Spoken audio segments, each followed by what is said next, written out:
Hi, this is Brian Klug with AnandTech, and what we're looking at right now is the Motorola Droid 3 on Verizon.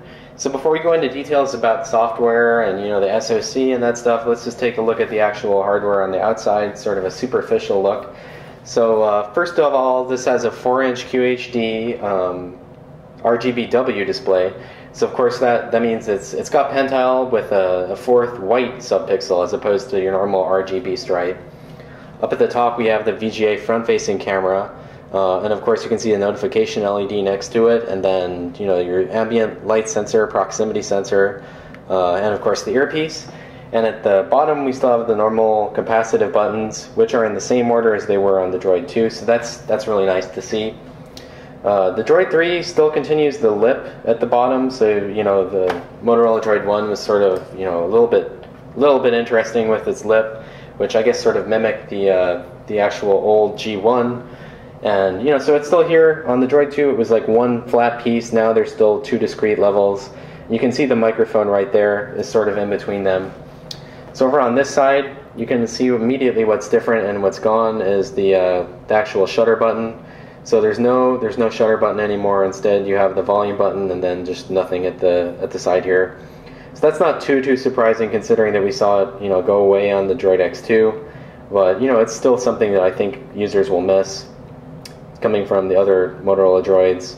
At the top we've got the headset jack and the power button, which is now dead square in the center and raised, so it matches sort of just like the Droid X2 and the Droid X. So I have one here, and you can really see that that's where the Droid 3 draws a lot of its design language from. It's sort of the same style button. It's flat and raised, and it comes right out of the top. And then the actual layout is sort of the same. This is of course the Droid X, so it has the camera button. And then on this side you can really see that it's sort of the same. It's sort of like a Droid X2 with a smaller display and the slide out keyboard. And we have the micro USB port, and then we have the micro HDMI. So yeah, I think that pretty much covers all the sides of the Droid X2. And then on the bottom there's really nothing. We have the microphone right here. So if we go to the back, so of course the speakerphone is still at the bottom. We have a microphone for noise cancellation. There's another microphone in here, as we'll show in just a second. And of course the camera is now 5 megapixel as opposed to 8 megapixel as opposed to 5 megapixel. And it shoots 1080p video, as they show right there, as opposed to 720p video. So now we have one single LED for flash, although I don't think that's as big of a problem as some might, just looking at the numbers, might lead you to believe, because it's possible this is a brighter flash, and I haven't really experienced any want for more power. Then there's this little sort of reflective part at the bottom, which I guess could sort of aid in taking a self-portrait, but it's not big enough or nearly flat enough to work like a mirror. Interestingly enough, the Google and Verizon branding is very subtle, so it's sort of not nearly as gaudy as it used to be. That and the Motorola logo too. So getting the back off is now a little bit more of an experience, and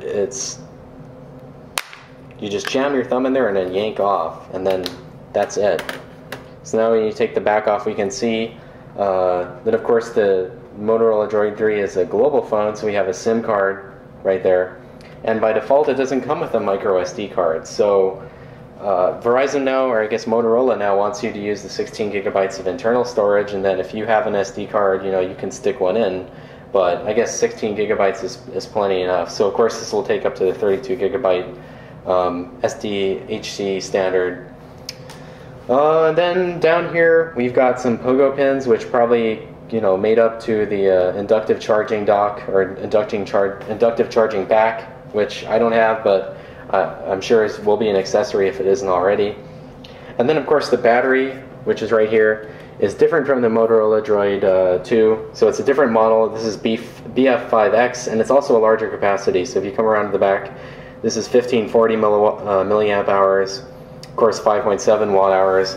So the Droid 2 was actually 1420 milliamp hours. So the battery's gone up, and it's thinner too. I remember the Droid 2 battery being smaller in size but thicker. So let's put that back in. So I think that's pretty much all there is to say. Just a normal SIM slot, micro SD slot. There's no There's nothing really holding the card in. When you stick it in, it just sort of like shoves down, and that's it. And if you want it out, just push up, and then it comes out just like that. We'll pick that up later. So yeah, and then there's the microphone. I guess I didn't talk about that. Microphone for active noise rejection up at the top here. And I found that noise rejection on the Droid 3 is excellent. So they obviously do a great job with having 3 total microphones, one here, and then of course the one right here for the front. And really it does an awesome job suppressing noise. You could call from, a party or whatever, and I think they'd be hard pressed to tell. So I think the next major thing to talk about is the keyboard, which of course is now 5 rows and excellent. So the slider mechanism is still a little bit stiff. It's still not actually assisted by a spring. It's still just a push out mechanism. So you kind of slide it along and it locks into place, and you get the landscape lock screen, which interesting enough sort of keeps this in the same location. So if you look at it in portrait, you can see that I'm still doing the same gesture. It's just rotated. So when I come back here, I'm still doing the same thing. So that's a little bit nice. It's nice to see some continuity there. The keyboard itself, to get back on topic, is excellent. So you can see that there's like a shiny sort of appearance back behind. So you have the keys, and then down below it is sort of a shiny plastic layer. So that I'm sure will show nice amounts of grime in due time. But the keyboard is just absolutely phenomenal. Like there's no doubt about it. Just the way you type is awesome. The keys are responsive. You can hear it clicking. It's really, really great. And this top layer of numbers, completely makes sense to me now, because it's super useful when you're actually typing things like passwords, or doing stuff online, or trying to communicate a number to somebody. And that's just a way awesome thing to have, in this day and age. And even more so, the real added functionality in my mind is that it provides sort of a buffer zone so that you're not ramming into the slider here at the bottom. So that was sort of my problem with the Droid 2 keyboard, was that it sort of was like this. It was very close, and when you were typing, the tops of your thumbnails basically were hitting against this, at least in my experience. And I didn't even have very long thumbnails. It wasn't like I was maintaining poor hygiene or something. It was just sort of a problem. Now, most of the time, unless you're typing on numbers, it's not a concern. You now have a nice buffer. So I think that's a very important thing. Of course, the domes are nice, and like I was trying to show earlier, they're convex, they're not concave. It's sort of a soft, it's a tactile material. It's not soft touch, but it's not rubberized either. It's sort of like what every keyboard should be. It's sort of matte, and it's nice and clicky as well. So I don't know really what else there is to talk about, other than overall my impressions with the keyboard are awesome, and that compared to the original Droid keyboard, this is night and day. Compared to the Droid 2 keyboard, this is a definite improvement, just because you have lots more space, just because the device is bigger. And also you don't really sacrifice anything. You still have up, down, left, right. I guess Alt Lock is moved. You still have the search with your voice and search button and and really there's nothing to complain about, at least for me. The only thing I'd like is maybe some more software, some software prediction. But other than that, it's really great. It's just perfect. So you can see, obviously, this is running the new Moto Blur, even though it's not really called Moto Blur, of course, because that's sort of a dirty word now. But you can see that it's a different lock screen. So you have a toggle here for switching between vibrate and loud. So I have it on loud, but honestly, I carry all my phones on vibrate. Slide to unlock. It's pretty simple. They changed the font up. I've seen it glitch out 1 or 2 times, but it's nothing that just powering on again doesn't fix. So no need to even reboot. So of course now we're at the launcher, which is sort of taken a Motorola skin on. You can see it's got this sort of 3D switcher effect, and then when you scroll back and forth, there's sort of like a glow that goes over. So it's a little bit of extraneous eye candy that I think some people might take issue with. It doesn't really bother me. but it's there. And then if you hit home, you can see all the different home screens, and they definitely have like a 3D sort of feel to them. Like if you look at these, the way that a transition takes place, it's obvious to me that they've written like a nice 3D layer. So it's a little bit less visible now, but there's a little corner thing that pops up. It's a little bit hard to get to, so let's pretend, there we go. Now I can resize the actual widget. And of course when you go too small it turns red. So there are different combinations of sizes that are okay. If I come over here to like the clock, that doesn't resize. So some things resize, some things don't. And it's not as bad as it used to be with every home screen being already populated. It's pretty Spartan. At the bottom, there still isn't a list of the actual names of these shortcuts. That still gets cut off. So this one's a little bit weird, but it's actually the camera. I think that's just a little bit ambiguous looking. I'm not sure what it is until you actually launch it. Of course, the camera UI has changed. So while we're here, let's talk about that. So previously, the camera, the shutter button was up here. Sort of like we talked about with the Droid X2. And it was hard to get to. Now it's in the center, which isn't nearly as bad. And the nice thing about this is it actually captures reasonably fast. Let's see. Of course, now that I want to do it, it's not quite as fast. So I stuck the SD card in. I'm not sure if it's trying to capture to it. The number of options down here in settings has actually gone down as well. So previously you could select between a variety of things, including a bunch of different resolutions. Now you really only have the option of shooting in widescreen and not widescreen.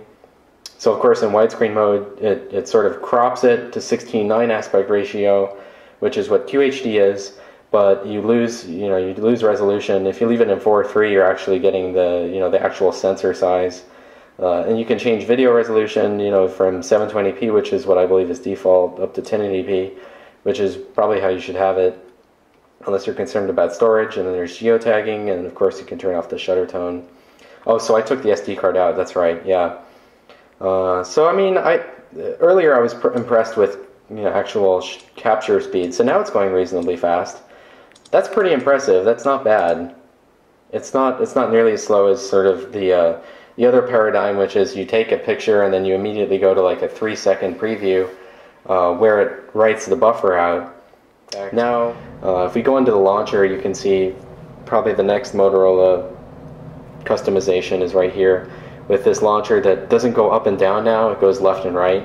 So that's just kind of a change that I don't really understand, other than, I guess it's 3D now, but, what does that do other than really confuse people that were on the Droid 2? Again here, so it's still me going left and right like this. So basically everybody I've shown this to that had a Droid 2 immediately tries to do this, which of course isn't how things work now. But that's a minor thing to get upset about. All the same functionalities here with different groups. You can uninstall things directly from here, unless it's Verizon. So you can uninstall two things. You can install the Golf and I believe NFS Shift. You can't uninstall any of the other preloaded applications, but you can quickly uninstall things like this from the actual launcher, which is a nice thing to see. So really, to sort of summarize, the only places where MotoBlur definitely rears its head are in these widgets that are custom. You have the favorites widget up at the top here that you can slide down on and see lots of contacts very quickly if you want to call them. And widgets like weather, which can be resized and such, and of course the launcher. And really, my only gripe with MotoBlur is still the gallery, which is sort of criminally atrocious looking, and I don't think really a good replacement for the other Cool Iris Android gallery. So if you look at your library, it's sort of just like in landscape this never-ending ring, and then when you go into portrait, you get a grid that's not 3D like the Cool Iris browser at all. You just have a grid. And for me, this weird thing with like I want social network photos and it's sort of 2D and like I have to do stuff, I'm not just getting into my photos, that's just kind of annoying, and it's sort of out of place in this sort of rebooted MotoBlur experience. So yeah, I think that pretty much wraps up everything that I want to talk about with the Motorola Droid 3. Thanks again. Definitely read our review.